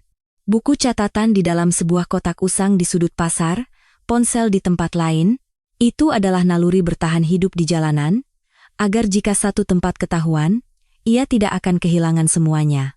Malam itu, melalui secari kertas, Banyu bertanya kepada Kartika. Buktinya sudah terkumpul, tapi kepada siapa ia harus membawanya? Banyu tahu betul, jika seorang bocah gelandangan sendirian pergi ke polisi, tidak akan ada orang dewasa yang akan menanggapinya dengan serius. Seberapapun sempurnanya bukti itu, jika tidak ada orang yang bisa dipercaya untuk membawanya ke dunia luar, semua itu akan sia-sia. Kartika membaca pesan itu dan menatap lama keluar jendela. Di bawah langit malam yang gelap, sebuah ingatan lama muncul di benaknya. Kata-kata yang pernah diucapkan almarhum ayah mertuanya dengan suara pelan. Dan sebuah benda kecil yang diberikan kepadanya saat itu. Jantung Kartika mulai berdebar kencang. Mungkinkah benda itu masih ada? Di tempat paling dalam di lemari, di tempat yang tidak pernah disentuh siapapun. Keserakahan Ibu Ratih sudah mencapai puncaknya. Dan kunci terakhir untuk membalikan semua ini, mungkin berada di tempat yang bisa dijangkau oleh tangan Kartika. Firasat itu muncul seperti percikan api kecil di tengah malam yang gelap. 3 hari sebelum acara serah terima jabatan, malam itu, Ibu Ratih membentangkan 3 lembar dokumen di atas meja ruang tengah. Ia menunjuk setiap kata dengan jarinya sambil membaca. Surat pengalihan jabatan direksi, surat pelepasan hak waris, dan surat persetujuan rawat inap di rumah sakit jiwa. Ibu Ratih yakin, hanya dirinya lah yang tahu bahwa 3 lembar kertas ini adalah senjata untuk menghapus hidup menantunya. Namun ia tidak tahu, dari dalam dapur, Kartika yang sedang memegang lap dengan kepala tertunduk, mendengar semuanya di balik tatapan matanya yang dibuat kabur. Sinta turun dari lantai 2 sambil membawa sebuah gaun biru tua di gantungan. Ia berdiri di depan cermin, mencocokkan gaun itu ke tubuhnya dengan senyum cerah. Bu, hari H nanti aku pakai ini, ya. Kan duduk di barisan depan, harus kelihatan bagus di kamera. Ibu Ratih, tanpa mengalihkan pandangan dari dokumen, hanya mengangguk, baju ibu biar nanti saja. Yang penting itu kebaya yang akan dipakai Kartika, Dia akan kita dudukkan di kursi roda di samping panggung. Setelah minum minuman perayaan, dalam 30 menit tubuhnya akan gemetar dan dia akan mulai mengoceh. Kalau para tamu dan wartawan melihat kondisinya, tidak akan ada yang menentang dia masuk rumah sakit jiwa. Tidak ada sedikit pun emosi dalam suara Ibu Ratih. Datar dan formal, seolah sedang membacakan susunan acara. Sinta menggigit bibirnya dan mengangguk, mengepalkan kedua tangannya untuk menyembunyikan kegembiraannya. Kartika bersandar di dinding dapur, menahan napas. Mereka akan mencampurkan racun ke dalam minuman perayaan. Di hadapan ratusan orang, mereka akan membuatnya tampak gila, dan di saat itu juga, memaksanya membubuhkan cap jempol di 3 lembar surat untuk merampas segalanya. Ini bukan sekadar perampasan harta, ini adalah eksekusi publik yang kejam, untuk menghancurkan nama baiknya di depan para tamu dan media, lalu mengisolasinya dari dunia selamanya. Tak lama kemudian, Bima masuk dari pintu depan. "Bu, ruang tunggu khusus di belakang panggung sudah disiapkan. Dokter yang bersangkutan juga sudah konfirmasi akan datang." Ibu Ratih mengangguk puas. "Bagus. Surat keterangannya sudah ada, tinggal minta tanda tangan di hari H saja." Ketiga anggota keluarga itu memeriksa kembali urutan acara hari H. Waktu kedatangan, penempatan kursi, waktu pemberian minuman, jalur evakuasi. Kartika setelah pingsan, diagnosis dokter, hingga penandatanganan surat, semuanya direncanakan dengan sangat teliti. Bagi mereka, acara serah terima jabatan ini adalah pesta untuk merayakan kemenangan. Pukul 11 malam lewat. Semua lampu di rumah gedong itu telah padam. Suara dengkuran Sinta terdengar samar dari lantai 2, dan cahaya dari bawah pintu kamar Ibu Ratih sudah padam sejak 1 jam yang lalu. Ini adalah saat di mana pengawasan Ibu Ratih sedikit lengah. Kartika berjongkok di sudut gudang, meraba-raba bagian terdalam lemari. Ujung jarinya menyentuh selembar kertas kaku. Sebuah kartu nama usang yang sudutnya sudah tumpul dan warnanya memudar. Almarhum ayah mertuanya pernah memberikannya sambil berkata, "Jika suatu saat kamu menghadapi masalah yang sangat besar, carilah orang ini, dia orang yang paling Bapak percaya." Selama 3 tahun terpuruk, dikurung, dan diracuni, Kartika berhasil menyembunyikan kartu nama ini agar tidak pernah ketahuan. Inilah kartu terakhirnya. Saat itu, tak seorang pun menyangka kartu nama usang ini akan membalikkan segalanya. Kartika membuka jendela gudang tanpa suara. Di bawah jendela, dalam kegelapan, sebuah bayangan kecil berdiri. "Banyu." Kartika menyodorkan kartu nama itu melalui celah jendela, berbisik dengan suara gemetar, "Banyu, orang ini adalah orang yang paling almarhum Bapak percaya. Pergi ke alamat kantor yang tertera di sini, dan tunjukkan kartu nama ini, dia akan membantu kita." Banyu menerima kartu nama itu dengan kedua tangannya. Di bawah cahaya lampu jalan, matanya yang membaca tulisan di kartu nama itu bersinar dengan keteguhan. Mata Kartika berkaca-kaca, tapi tatapannya tidak goyah. Banyu mengatupkan bibirnya dan mengangguk sekali. Keesokan paginya, Banyu memasukkan semua bukti yang telah ia kumpulkan ke dalam ranselnya. Lebih dari 20 halaman buku catatan, alat perekam berisi rekaman suara, ponsel berisi video transaksi di toko jamu, dan selembar kartu nama. Banyu menuju alamat kantor yang tertera di kartu nama, melintasi kota.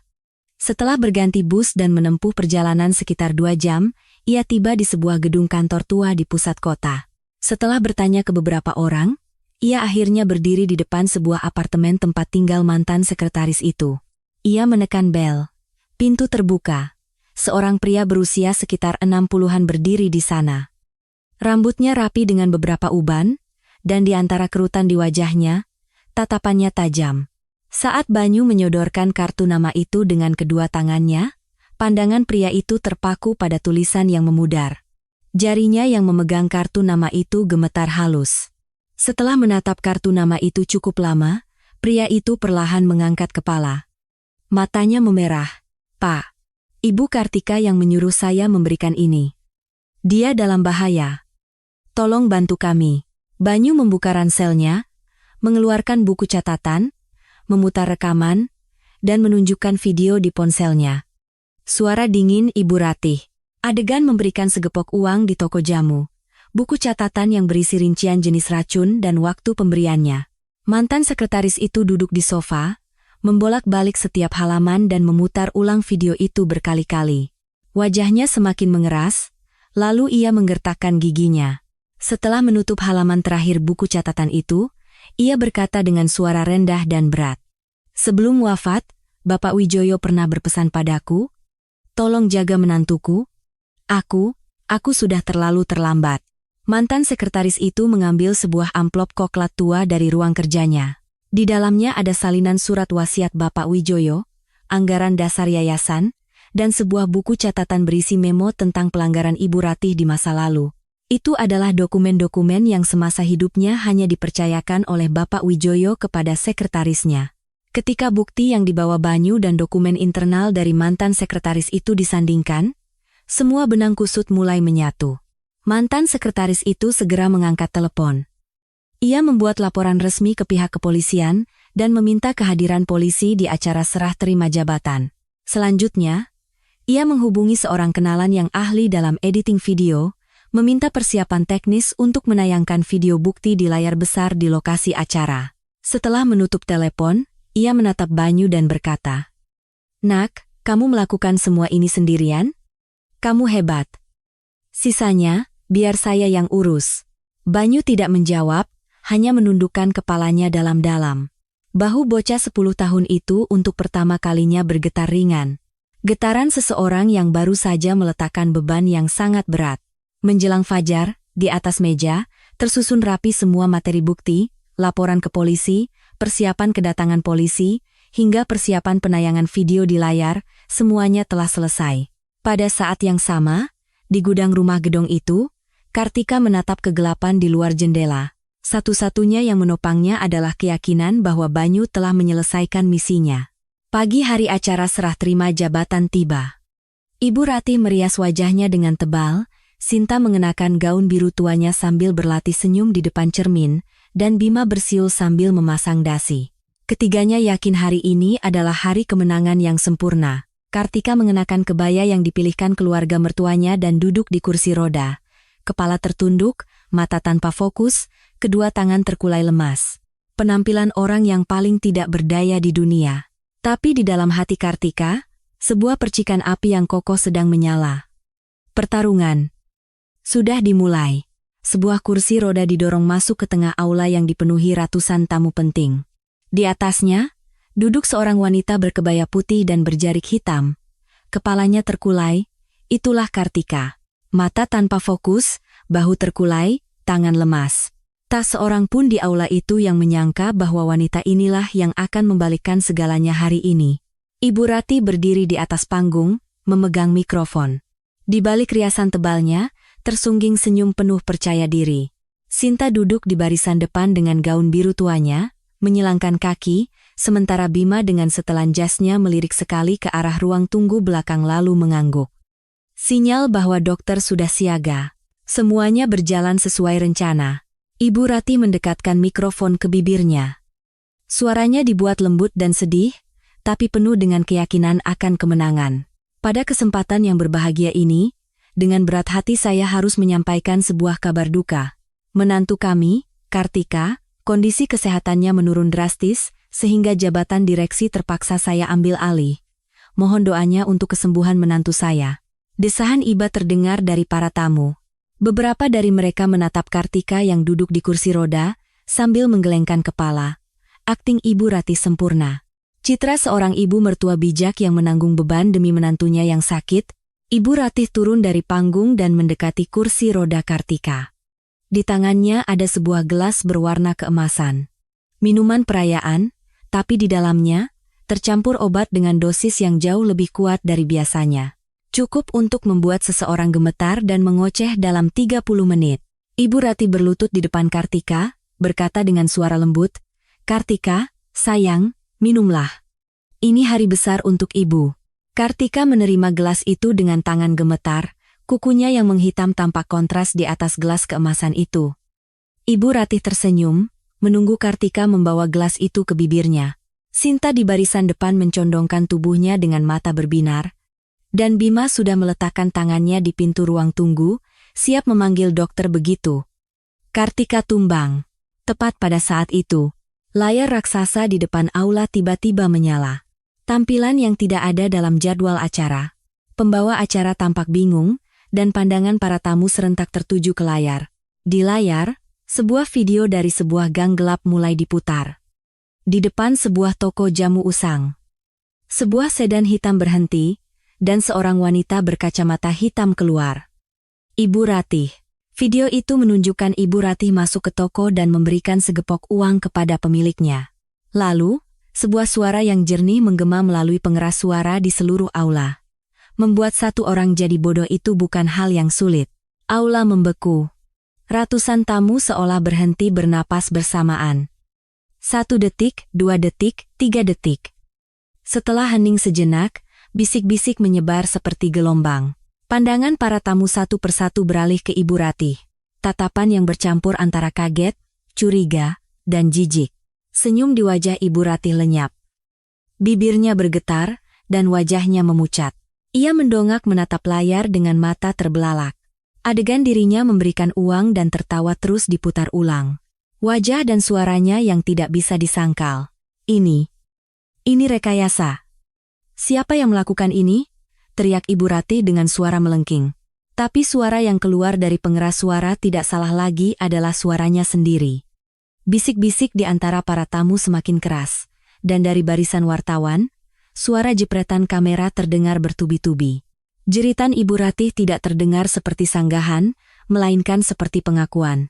Sinta di barisan depan menutupi wajahnya dengan kedua tangan, dan Bima membeku di depan pintu ruang tunggu, tidak bisa bergerak selangkah pun. Saat itulah, Kartika yang duduk di kursi roda bergerak. Perlahan, sangat perlahan, ia meletakkan kedua tangannya di sandaran kursi roda. Dan dengan sekuat tenaga, ia bangkit berdiri. Wanita yang semua orang yakini menderita demensia, yang dianggap sudah gila, kini berdiri dengan kedua kakinya sendiri. Suara riuh di aula seketika hening. Ratusan pasang mata tertuju pada Kartika. Sorot mata Kartika telah berubah. Mata yang jernih dan tajam yang telah ia sembunyikan selama 3 tahun. Ekspresi kosong dan kabur telah lenyap, digantikan oleh sebuah tekad yang kokoh. Kartika perlahan menyodorkan gelas minuman perayaan di tangannya ke arah Ibu Ratih.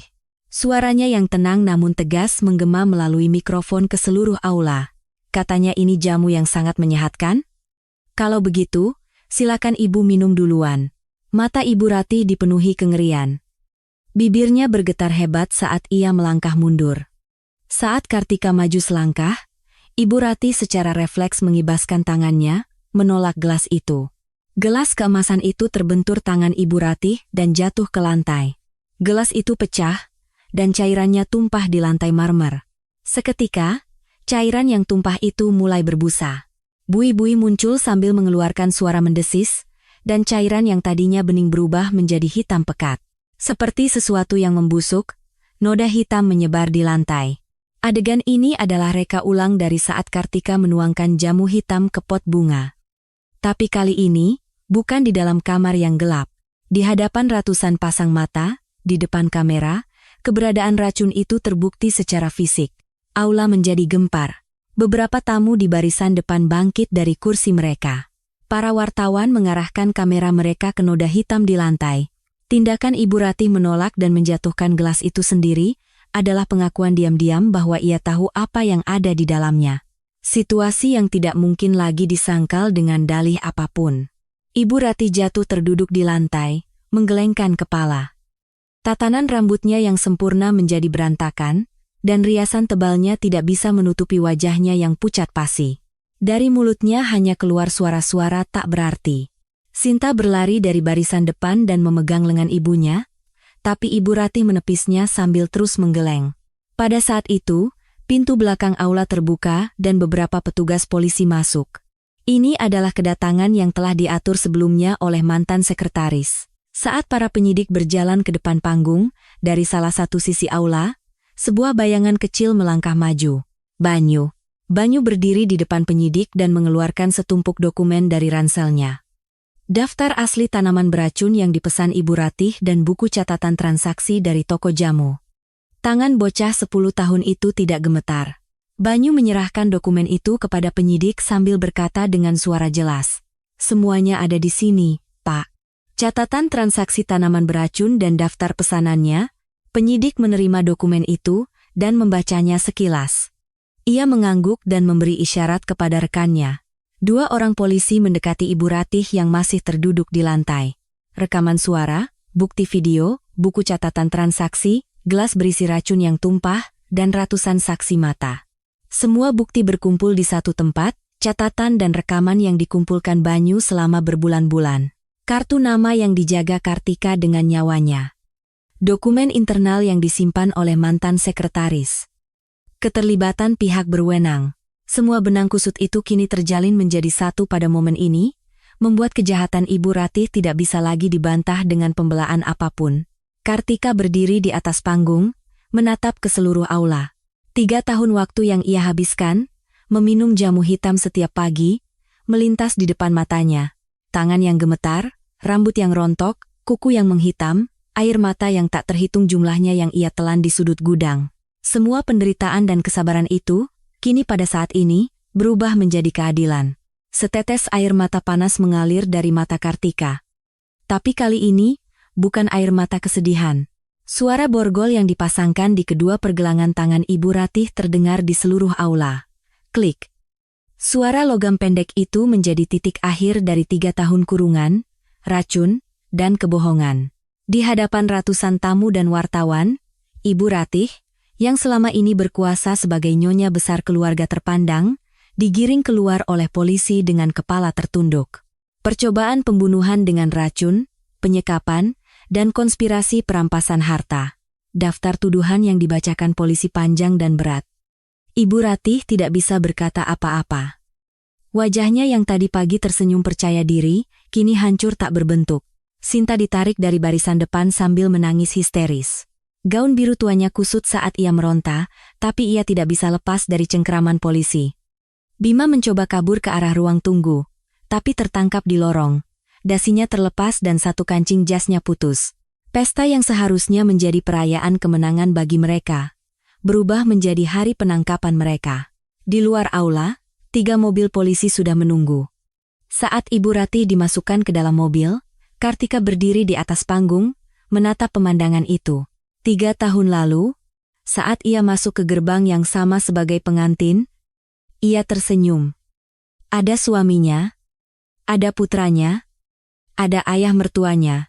Waktu yang ia habiskan setelah kehilangan semua itu, meminum racun, dikurung, dan berpura-pura gila, melintas di depan matanya. Air mata panas mengalir dari mata Kartika, tapi bibirnya terkunci rapat.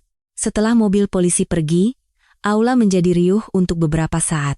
Pertanyaan dari wartawan membanjir, para tamu berbisik-bisik, dan panitia acara kebingungan. Di tengah kekacauan itu, mantan sekretaris mendekati Kartika. Pria berusia 60-an dengan rambut rapi, beruban itu berdiri di depan Kartika dan membungkuk dalam-dalam. Menurut surat wasiat Bapak Wijoyo, seluruh hak manajemen yayasan dan harta warisan adalah milik Ibu Kartika. Saya memang terlambat, tapi mulai sekarang, saya akan membantu Ibu dengan segenap kekuatan saya. Di belakang mantan sekretaris itu, berdiri beberapa orang asing. Mereka adalah orang-orang kepercayaan almarhum Bapak Wijoyo, pengacara, akuntan, bahkan pengawal yang sudah lama mengabdi. Mereka adalah orang-orang yang satu persatu disingkirkan oleh Ibu Ratih setelah Bapak Wijoyo wafat. Kembalinya mereka ke sisi Kartika, berarti Kartika tidak lagi sendirian, sekaligus menjadi bukti bahwa warisan kepercayaan yang ditinggalkan almarhum Bapak Wijoyo pada akhirnya telah melindungi menantunya. Beberapa hari kemudian, di pengadilan, Kartika secara resmi diakui sebagai pewaris sah atas manajemen yayasan dan seluruh harta warisan. 3 lembar surat yang disiapkan Ibu Ratih, surat pengalihan jabatan, surat pelepasan hak waris, dan surat persetujuan masuk rumah sakit jiwa disita sebagai barang bukti. Semua hak yang selama ini ingin dirampas oleh keluarga mertuanya, kembali utuh kepada Kartika. Namun, di hati Kartika, ada sesuatu yang lebih penting dari harta atau jabatan. Banyu. Malam hari setelah kembali dari pengadilan, Kartika bertemu Banyu di sudut halaman rumah gedong itu. Banyu sedang duduk bersandar di dinding dekat gerbang, menatap langit, Saat Kartika mendekat, Banyu menoleh. Cahaya lampu taman menyinari pipinya yang berdebu. Kartika berlutut di depan Banyu, menyamakan tinggi matanya dengan mata bocah 10 tahun itu. Mata Kartika memerah, bibirnya bergetar. Setelah lama terdiam, ia akhirnya berhasil berkata, "Banyu, boleh ibu minta satu hal?"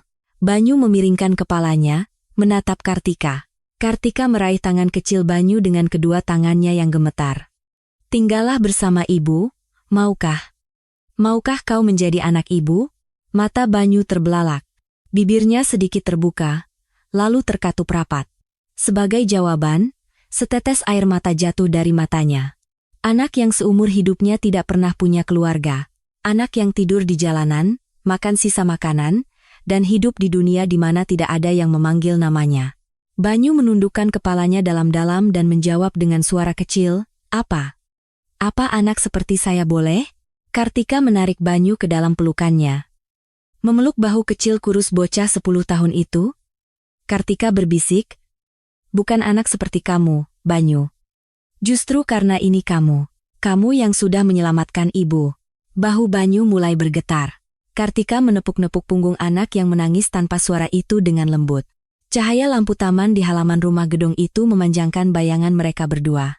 3 bulan kemudian, Kartika secara resmi menyelesaikan proses adopsi Banyu di pengadilan.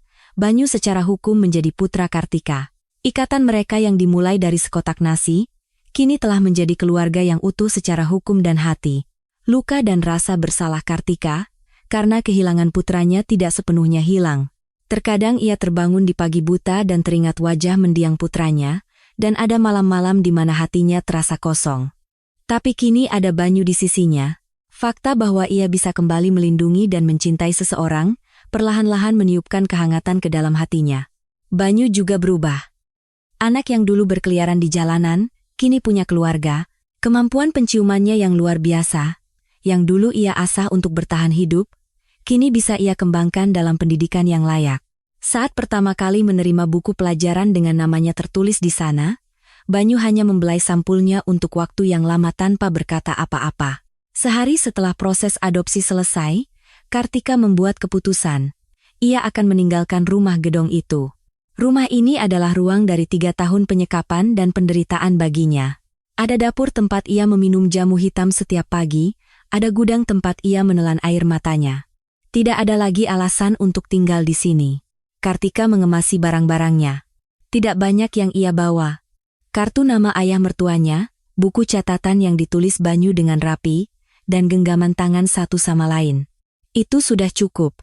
Pagi hari saat pindahan, Kartika dan Banyu berdiri berdampingan di depan gerbang rumah gedong itu. Kartika menoleh ke belakang sekali. Tembok tinggi, gerbang yang berat, atap rumah seluas ratusan meter persegi. Mereka berdua adalah orang yang dulu terpisah oleh gerbang ini. Wanita yang terkurung di dalam, dan bocah yang mengintip dari luar. Kini, mereka berdua berdiri di sisi yang sama, menatap ke arah yang sama. Banyu menggenggam tangan Kartika. Kartika menunduk, menatap tangan Banyu, lalu menatap tangannya sendiri. Kukunya yang dulu menghitam karena jamu beracun, setelah 3 bulan perawatan, mulai kembali ke warna merah muda aslinya. Belum sempurna, tapi warnanya jelas kembali. Tangan yang tidak lagi meminum racun, tangan yang tidak lagi gemetar, tangan itu kini menjadi tangan yang berbagi kehangatan, bukan racun. Bu. Banyu membuka mulutnya, lalu berhenti sejenak. Pipinya sedikit memerah, lalu dengan suara kecil ia berkata lagi, "Mama, sekarang kita mau kemana?" Mata Kartika berkaca-kaca. Tapi di bibirnya, untuk pertama kalinya dalam 3 tahun, tersungging senyum yang tulus.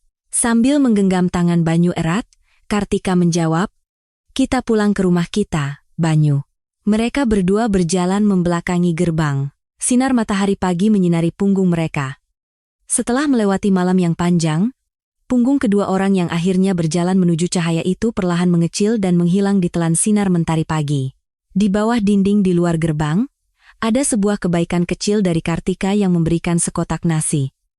Dan ada mata tajam seorang anak jalanan yang menerima nasi itu, lalu menyadari kuku yang menghitam.